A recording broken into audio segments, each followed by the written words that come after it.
Nu tā, man jāsaka, esmu atbraucis uz Lanzarote un šobrīd stāvu saulrietā tūkstnesī, ārpus pilsētas, ārkārtīgi skaists skats. Nekad nebiju domājis, ka es staigāšu pa tūkstnesi šādā vietā, un tā ir sala. Un es staigāju un izpētu cilvēkus. Man aiz muguras palika tikko pēdējās privāta mājas, un te es esmu pats. Tā, man ir rokās tikai telts, mugurā man ir ielikta mugursomā guļamais, un ir joprojām 20. decembris 2016. gads. Nu, kā jums tas patīk?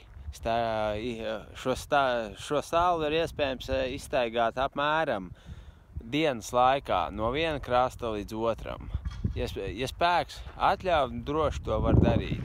Tā ir cita veida eksotika nekā atbraukt, apēst savu zīvi ar kartupeļiem, kā to dara daudz briti. Un es līdz šim esmu tikai nopircis ūdeni, krosāns un oriģinālo spāņu šokolādi, kas ir tiešām ļoti laba. Lūk, enerģijas ir daudz, un enerģiju jau es arī esmu daudz sadedzinājis.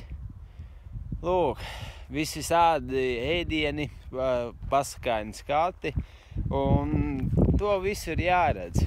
Man grūti vārdos tā izstāstīt, labāk parādīt. Lūk, te tas viss ir. Skaisti, vai ne? Pasaka.